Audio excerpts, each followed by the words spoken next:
Welcome back. Now we're going to have a look at the evening session at the BetVictor World Matchplay. Kicking it off, we got Mensa against the evergreen Steve Beaton. Evergreen, I like that. I might have to steal that one off you, Phil. Everybody's talking about the fact that Mensa has never beaten Steve Beaton. And this is the kind of environment where Steve Beaton thrives. He could play on Mercury. You know, he's fantastic in the heat.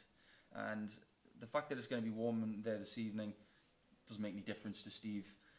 Mensa has played well in Blackpool before, so is this the time where he can potentially beat Steve Beaton?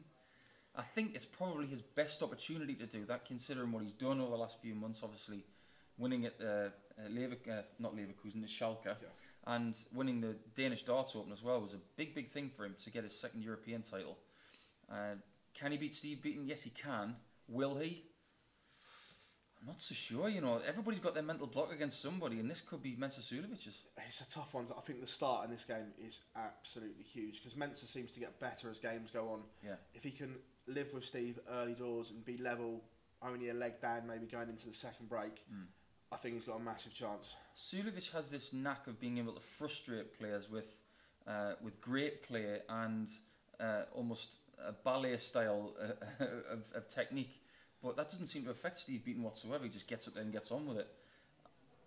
Will the crowd get involved and maybe support the English person? You would maybe hope so if you're a British supporter. It's not always the case. Obviously, we've seen that Raymond van Barneveld is very popular with the British crowd. But if they get behind the Brit, get behind the Englishman, who's to say that the crowd won't get involved and maybe get Steve Beaton over the line? This could be pretty tasty.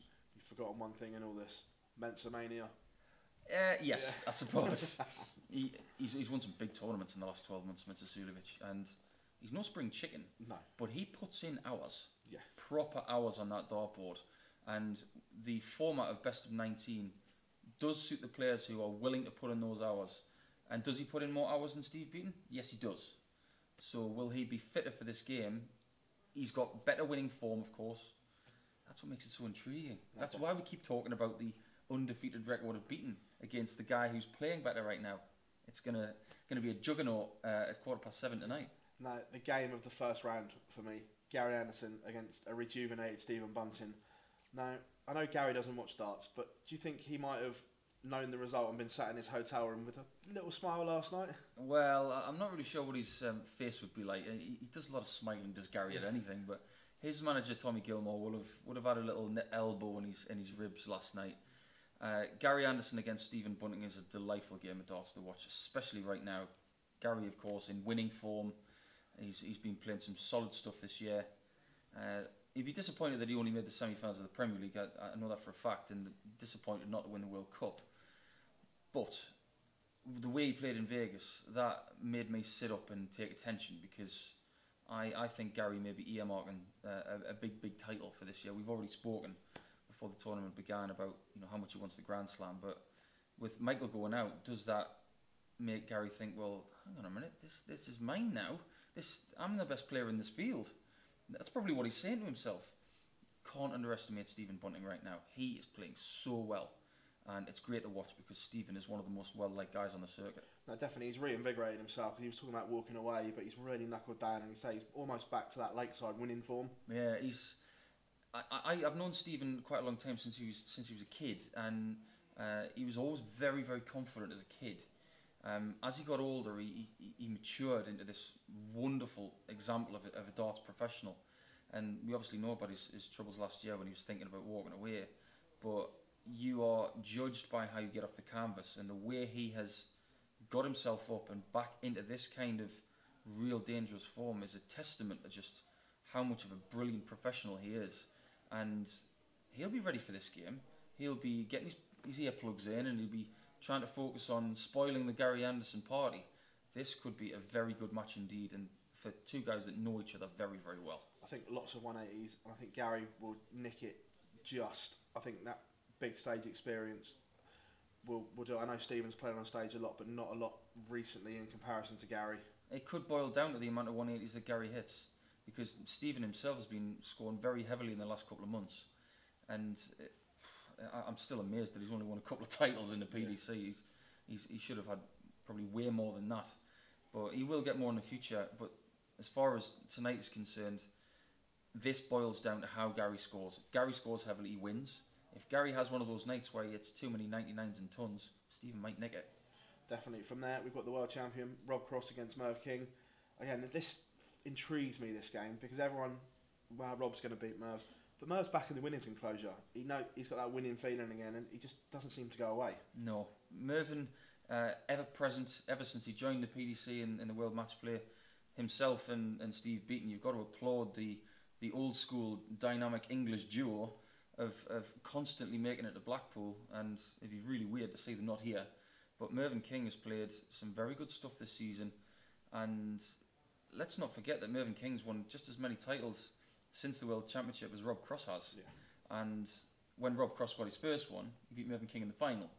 So these guys know each other's game really well, and that's what I like about this game, because they know what to expect. There's going to be no BS. There's going to be no gamesmanship or anything like that. They're going to go up and they're going to have a tussle.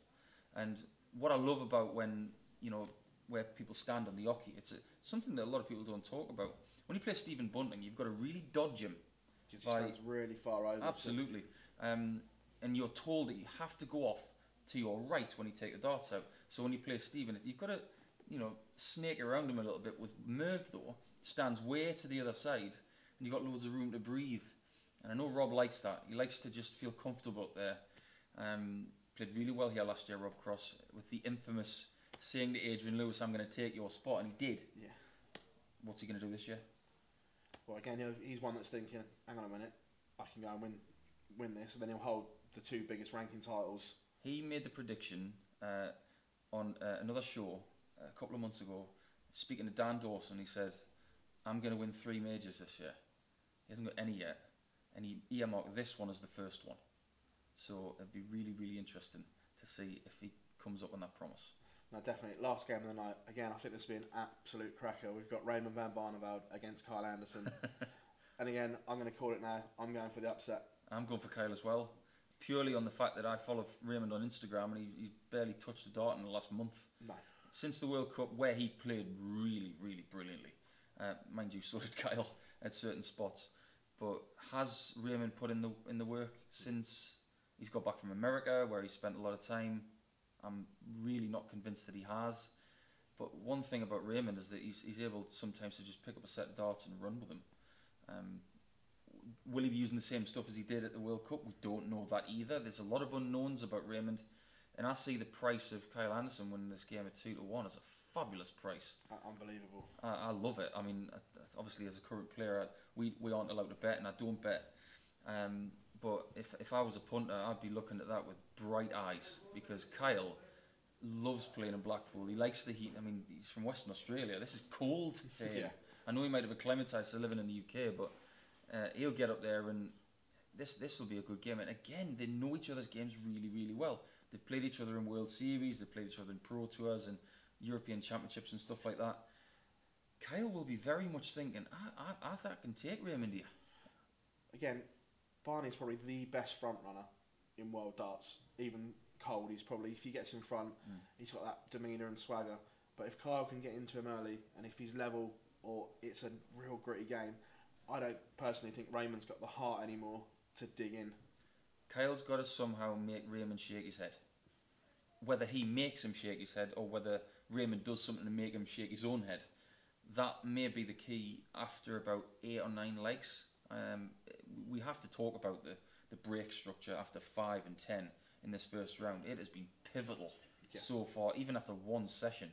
So if you can score certain legs at the right times and frustrate your opponent, it's proven pivotal so far, and I feel that it might do in this game. If Kyle can get the jump on Raymond and make him shake his head once or twice, then maybe Kyle's going to have too much. And I really do feel he's going to win this game. No, I agree.